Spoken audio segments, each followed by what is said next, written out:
terminant, Michel, toujours à la Cité collégiale, je suis cette fois-ci en compagnie de Sabrina Rivet, une finissante ici à la Cité collégiale. Bonsoir. Bien, bonsoir Sabrina, alors c'est Michel en studio. Et vous, c'est votre premier direct au téléjournal, là? Oui, voilà, je vis mes tout premiers Parfait. moments. Vous allez là. voir, ça va bien se dérouler. Vous êtes à la Merci. mi-session et vous Oui. avez préparé un reportage sur une période difficile pour les jeunes, hein?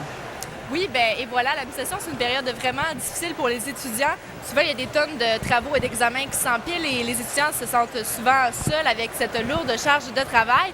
Mais il ne faudrait pas qu'ils hésitent à aller se tourner vers les ressources que leur offrent leur collège et leurs universités.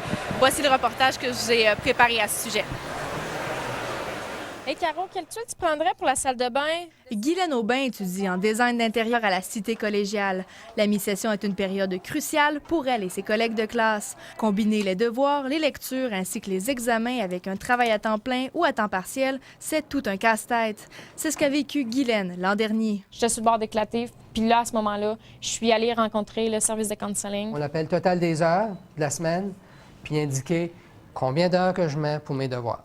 Les collèges offrent de nombreux services pour venir en aide aux étudiants. Par exemple, à la Cité collégiale, le tremplin linguistique est un endroit pour améliorer la qualité du français.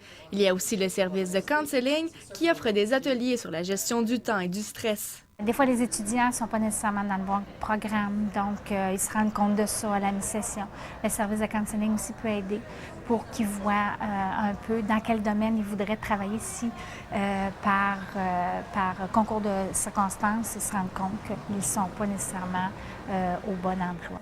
Pour Guylaine, c'est le service de counseling qui lui a permis de retrouver l'équilibre entre l'école, les devoirs, le travail et sa vie sociale.